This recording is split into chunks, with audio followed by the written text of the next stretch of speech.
নমস্কাৰ সকলোকে, কি খবৰ সকলোৱে? আশা কৰোঁ সকলো ভালে আছে, কুশলে আছে।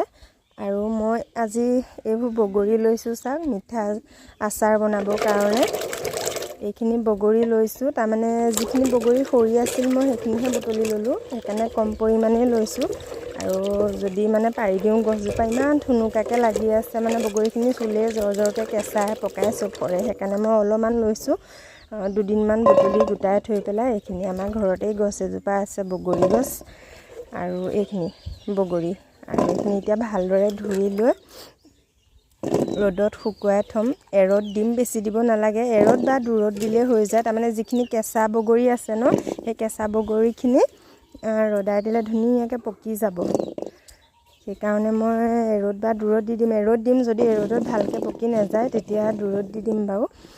আৰু মই যোৱা বছৰ বনাই থোৱা মানে যিখিনি আচাৰ, সেই আচাৰখিনি ইমান ধুনীয়া হৈ আছে, সেইকাৰণে ভাবিলোঁ ভিডিঅ'টো আপোনালোকৰ আগলৈ আগবঢ়াম।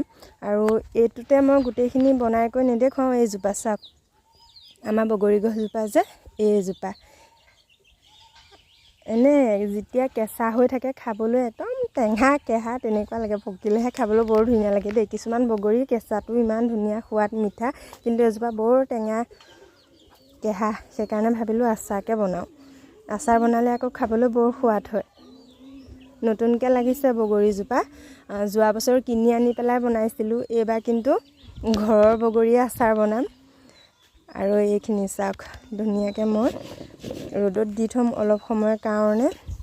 অলপ সময় মানে দিনটো দি থ'ম, যদি মানে ভালকৈ ৰঙচুৱা হৈ নাযায় তেতিয়া আৰু নেক্সট দিন দিম। এতিয়া ৰ'দটো এনেও চোকা, সেইটো কাৰণে সোনকালেই বাৰু শুকাই যাব। একদম বেছিকৈ শুকুৱাব নালাগে দেই, অলপ ৰঙচুৱা হ'লে নমাই আনিব লাগে। সেয়া চাওক, এইখিনি এতিয়া থৈ দিলোঁ। আৰু এয়া মই দুদিন ৰ'দাই দিলোঁ, মানে দূৰত দিলোঁ।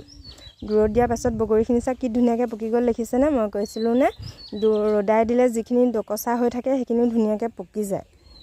আৰু এইখিনি পূৰা জেলি বনাবলৈ, আচাৰ বনাবলৈ ৰেডি হৈ গৈছে। আৰু মই ইয়াত মছলা কি ব্যৱহাৰ কৰোঁ, কেনেধৰণে বনাওঁ, পানী নিদিয়াকৈ, অকণো পানী মিক্স নকৰাকৈ বনাব পাৰি আচাৰটো, তেতিয়া বছৰ বছৰ ধৰি ভাল হৈ থাকে।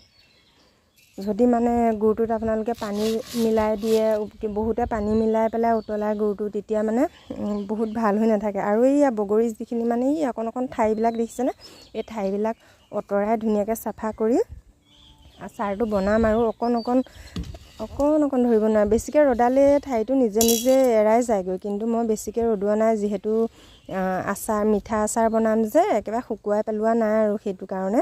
আৰু ভিডিঅ'টো মই আপোনালোকলৈ আগবঢ়াম। আৰু বহুত ভাল লাগিছে, মোৰ সদায় ছাবস্ক্ৰাইবাৰ, নতুন সদস্য আহিছে মোৰ চেনেলটোলৈ। মই যদিও ভিডিঅ' দিব পৰা নাই, পুৰণা ভিডিঅ'বোৰ আপোনালোকে ইমান মৰম দিছে, ইমান আশীৰ্বাদ কৰিছে, সঁচাকৈ মই ভিডিঅ' নবনোৱাকৈ মানে ৰৈয়ে থাকিব পৰা নাই।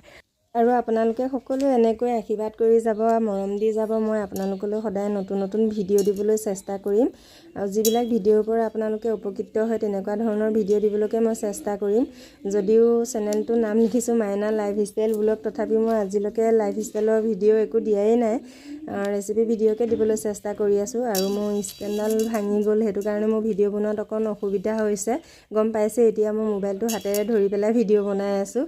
আপোনালোকে সদায় মোক ছাপোৰ্ট কৰিব, মই ভিডিঅ'টো আগবঢ়াম দেই আপোনালোকলৈ।